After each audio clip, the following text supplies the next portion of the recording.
BPK. Nah terus kita ada bikin itu kayak pusat laporan. Jadi ya kita transparansi kepada rakyat. APBD sekarang kan semua orang boleh dapat. Kalau zaman kita harus, semua harus. Sehingga mereka bisa lihat 1 tahun wali kota jalan berapa kali. Kalau sekarang kan 1 tahun dianggarkan 40 kali. Perlu begitu duduk, saya minta nasihat dari BPK atau Banas penasihat, duduk bersama-sama bagaimana ini aturan, duit ada sekian itu yang benar bagaimana, yuk kasih tahu. Jangan nanti saya sudah kerja dengan pikiran begini baru datang periksa-periksa seperti kita mau maling-maling atau pencuri, tidak ada. Jangan ada a priori dulu. Mari kita sama-sama melaksanakan pekerjaan ini untuk masyarakat, untuk rakyat kita, kan begitu ya? Kalau Pak berani terbuka aja ini semua di sini akannya lelangnya benar, gitu. Jangan main gila. Kalau Pak main gila dengan 1 orang itu habis Pak, habis. Makanya kita harus transparansi terbuka sama sekali. Dan juga memang kita juga harus banyak diskusi mengenai penggunaan dana itu yang tidak efisien itu.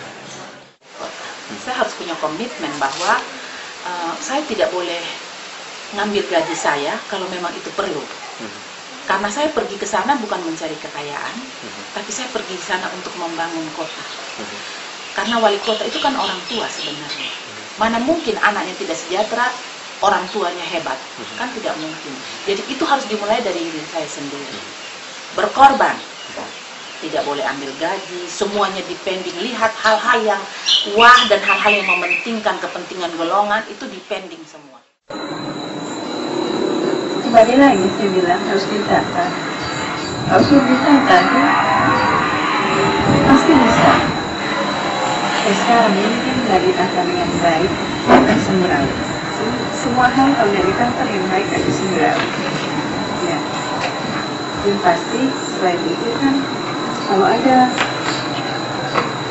kota sudah penuh apa-apa, walaupun sudah ditetapkan nilai, pasti kan ada pelebaran sedikit wilayah, pasti otomatis. Tapi kita jangan bicara sampai di situ.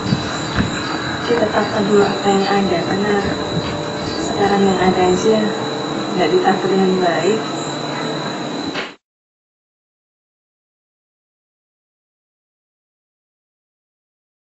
Itu rahasia dan strategi.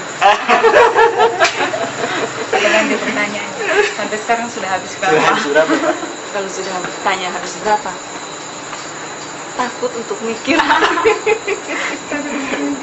Takut untuk mikir sudah habis berapa? Pusing. Saya punya dana kampanye itu dari orang yang simpati dengan pelayanan dan visi saya. Ada janda-janda yang mensupport, banyak yang mensupport saya. Khususnya orang-orang yang selama ini tahu siapa saya dan apa yang saya lakukan untuk masyarakat. Sejauh ini yang kita punya sekarang ini, kita lagi juga masih bergumul untuk saksi ya, karena kita tidak lihat saja, kita tidak punya banyak baliho, kita juga tidak punya banyak posko, karena bagi kita itu nothing, nggak ada gunanya. Karena itu yang dana yang kita punya itu ya kita hanya siapkan untuk saksi dan untuk kampanye 1 kali. Kita aja punya kampanye cuma 1 kali, itu tanggal 23 April. Dan memang mereka kasih kami tanggal 17 dan 23. Tapi saya bilang itu pemborosan, jadi saya pakai yang tanggal 23. Karena kebetulan tanggal 23 April itu adalah ulang tahun saya juga. Jadi sekaligus kita bikin kampanye di situ, sehingga dana yang kita siapkan itu sampai dengan saksi dan pemenang suara itu 500 juta. Saya sumber pribadi lebih banyak karena memang saya untuk mau jadi wali kota, saya dulu 3 yang pertama itulah figur, saya ini diterima atau tidak, kedua pintu, yang ketiga baru ongkos. Kalau ini ongkos politik untuk menjadi jabatan terlalu besar, saya pilih nggak jadi. Saya tahu persis bahwa figur saya sudah terukur dengan hasil survei. Saya akan lihat kemajunya Januari baru saya katakan, karena hasil survei dari Independen Undana, karena hasil survei dari Gerindra, karena hasil survei dari Golkar, saya tidak kasih tahu bilang mau maju jadi wali kota, saya nomor 3. Ini berarti figur terukur. Nah, oleh karena itu saya berharap saya masuk dari pintu Golkar kemarinnya. Karena saya 25 tahun mengabdi di Golkar, nggak pernah loncat tutup pagar. Tapi namanya politik kan tidak bisa kita hitam putih kan. Nah, akhirnya nasib seperti begini. Mestinya saya sebagai manusia saya sudah buang handuk lah, begitu ya. Saya urus tinju, jadi saya tahu. Kita sudah buang anjuk gitu Pak. Tetapi partai-partai kecil, kemudian masyarakat mulai lihat, baru mulai datang mendekati saya untuk bilang gitu. Saya biaya sendiri.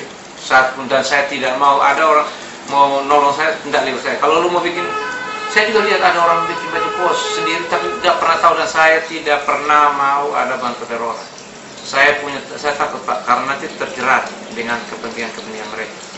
Walaupun saya hidup susah, saya biaya sendiri saya. Karena saya tahu itu akan berisiko. Kita nggak berani akan keras sama orang Pak. Kita akan nggak berani. Pak berani terima uang dari saya, Pak mau marah saya, nggak bisa. Walaupun Pak bilang begini nggak bisa Pak. Jadi saya bilang walaupun dia ada keadaan susah, keadaan bagaimana kita sendiri. Kita kan independen dari keluarga. Seperti misalnya ini keluarga kakak dari Timex, ya bantu kita ini kasar ya dari BTN, bantu bayar saksi per TPS, kan gitu saja. Kita tidak ada uang, Kita nih majunya pegawai hanya gaji saja. Tapi kita pun kaya terhadap pengalaman itu ya. Yang tadi kita sampaikan visi misi. Saya kembali ke dalam rumah saya sendiri. Kan saya 21 tahun kelola kota. Nah itu.